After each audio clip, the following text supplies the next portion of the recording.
Welcome to Module 16.2, Solving Quadratic Equations by the Technique of Completing the Squares.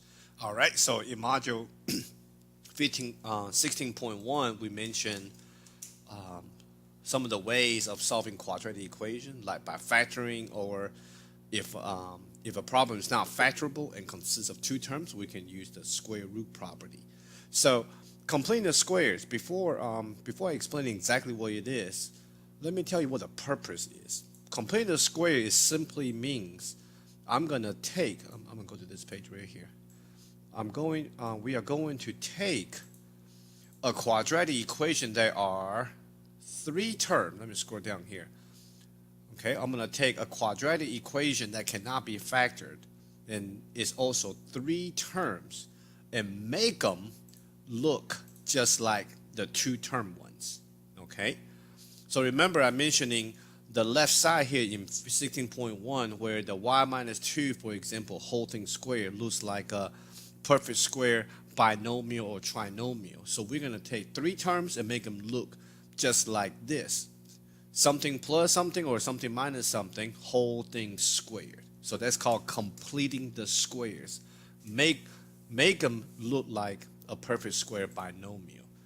All right, so up here I'm gonna write down the perfect square binomial formula. So I can have a plus version or a minus version. So a plus b whole things, you know what, let me write it backwards. A plus b whole thing squared is equal to a squared plus 2ab plus b squared. So if I have a trinomial or a quadratic equation, okay, which consists of three terms, I'm gonna make these problems look like a plus b whole thing squared. All right, the reason why I'm saying make them is because originally these problems, there are three terms, is not a perfect square binomial. So here we have a procedure of make them look like a perfect square binomial. Okay, so I got a plus version and I also have a minus version. So the first thing we do is divide or multiply both sides of the equation so that the leading coefficient is always going to be 1. If necessary, isolate the constant term on one side of the equation.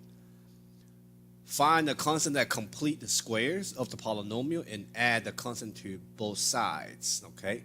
Remember that the constant term is square of the half of the coefficient x, and then use the square root property to solve the equation. So let me kind of demonstrate exactly what it means here just in a minute. All right, so the way how we complete the square, just like this example on your homework, complete the square by adding the correct missing term on the left, okay, in this box, then factor as indicated. So if I have an x squared plus 22x, it needs to plus something so we can complete the square. So the key lies on the middle term. The middle term, according to perfect square binomial formula, is something called 2ab. So as you can recall, 2ab, the a is the first term, so this is going to be a plus. The a is going to be whatever this variable turned out to be. All right, the b is going to be the second term in the perfect square binomial. All right, so the 22x is made out of a 2 times whatever my a is and whatever my b is. So the trick that I showed you before back in module 12 was your a is whatever your first term is. So if I match this up, a squared. So what was my x squared before it was ever squared? What was my x squared before it was ever squared? It must be x. So my x got to be my a. Okay? So this x in my middle term is what the a is. So exactly what b is, okay?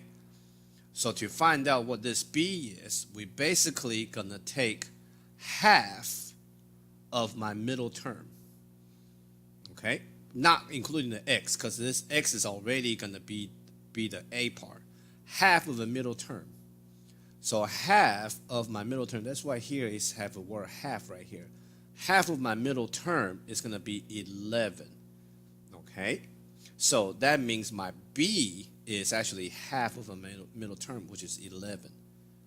And that got to be squared. So my b is going to be simply just going to be 11. So exactly what's going on is x squared plus 22x need to plus something in order to be a perfect square binomial. And that something got to be 11 squared, which is 121. Because now, if I factor this, for x squared, we use x and x. For 121, we'll use 11 and 11. All right, so to get my middle term into a positive 22, my inner and outer, okay, 11 plus 11 will give me my 22. Since my last sign is positive, both my signs are the same. So x plus 11 times x plus 11 is exactly x plus 11 whole thing squared. Okay, so the reason why the left side was not a perfect square because I was missing, okay, this term right here. In order to make it into a perfect square, this last missing term got to be 11 squared or 121.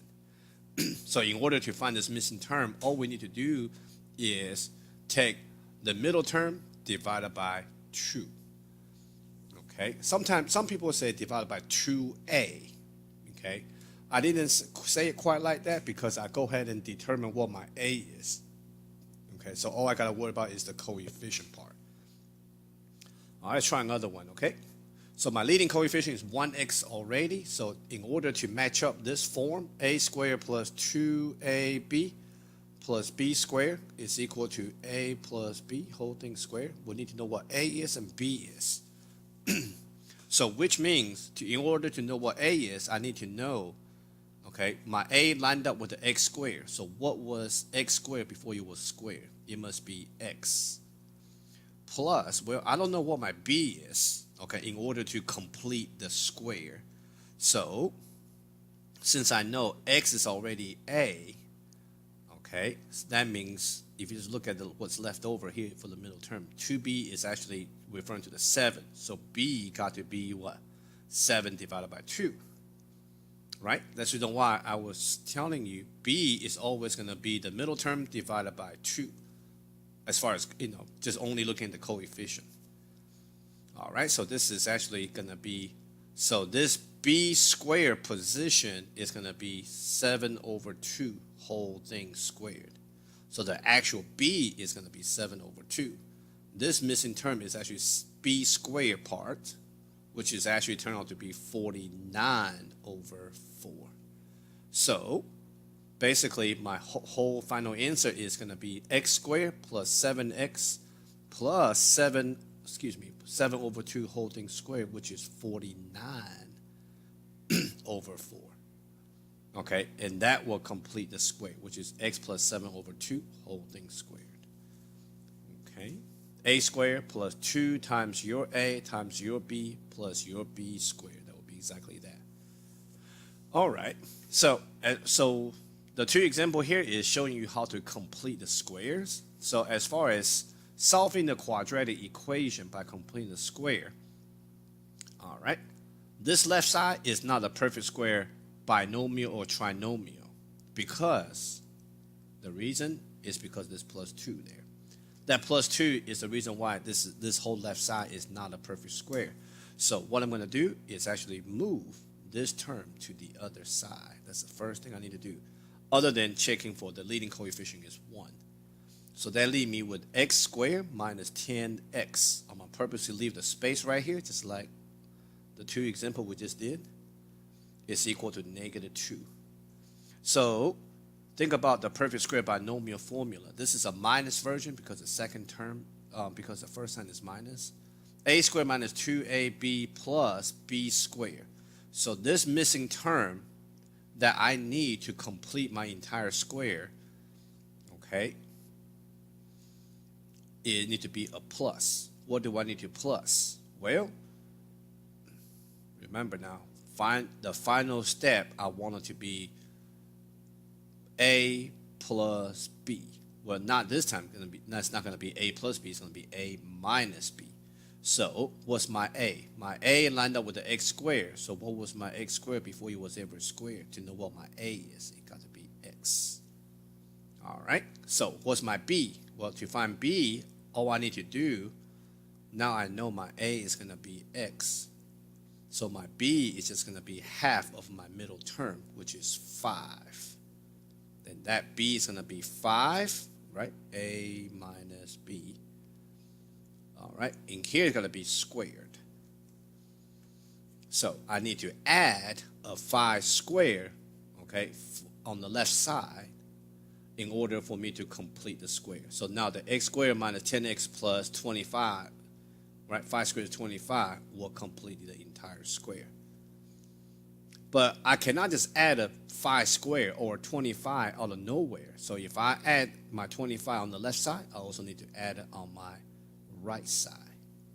So now these 3 terms is now completing the square, which is right here. The right side will be negative 2 plus 25, which is 23. So now this whole problem now just become 2 terms. Why do I want it to be 2 terms? So just like in module 16.1, if I got 2 terms, I can simply take a square root on both sides. Because square and square root will cancel out, so that leaves me with x minus 5 equal to positive negative square root of 23. So to get x by itself, I move my positive 5 over. So that would be 5 plus minus square root of 23. There you go. That's my answer for x. Okay. So the whole idea is, since I got these 3 terms, I want to make them into a perfect square here. Why do I want to make my left side into a perfect square? So I can take a square root on both sides. So why this is not a perfect square? Because the plus 2 here make it not a perfect square. So I move it over. And so how much do I need to add right here in order for the left side to become perfect square binomial or trinomial? I got to add 25, basically. All right, let's try another one, okay? This is in lost arts. Not many teachers actually teach completing the square. It's very interesting, interesting way of doing it. All right, the left side is not the perfect square, so because the 21, so I'm gonna move it over. So now my left side is x squared plus 6x. You need to plus something in order for the entire left side to become perfect square binomial. 21 come over, become negative 21. You know what, I'm just gonna write right here. All right, so let's match up the formula, okay? A squared. In order to complete the square, I got to have a squared plus 2ab plus b squared. So again, the a squared line up with the x squared. So as far as a concerned, this is a plus because this is a plus sign here on the perfect square binomial. So what was my a? All right, my a got to be what was x squared before it was ever x, which is just x. All right, so what's my b? So once I know my x is going to be the a part, then to find b, I just need to take the half of my middle term. So half of 6 will tell me my b is simply 3. So this is a plus b now, so b is 3. But in the missing part, it's actually going to be b squared, which is 9. 3 squared is 9. So I'm basically adding a 9 here on the left side, so I got to do the same thing on the right. So negative 21 plus 9 will be negative 12. So now I have completed the squares for the left side.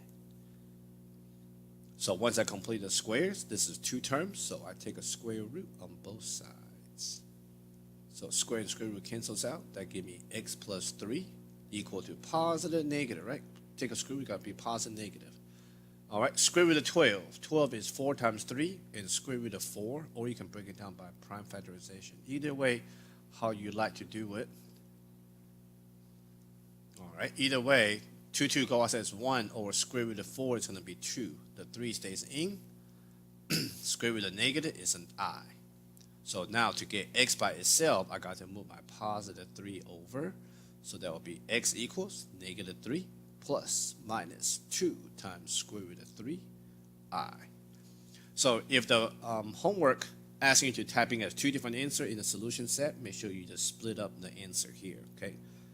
All right, so completing the square is actually a procedure, okay? The steps I'm showing you on these last two problems never change.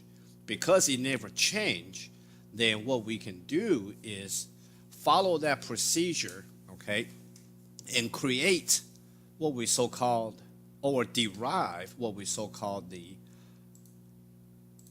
quadratic, let me go to this section, 16.1, create what we so-called the quadratic formula. It's a formula because it was derived by the concept of completing the squares. Okay, so I will kind of explain a little bit about quadratic formula in the next lecture video. All right, that will conclude this lecture video on how to complete the squares when it comes to solving quadratic equation. All right, thank you for watching.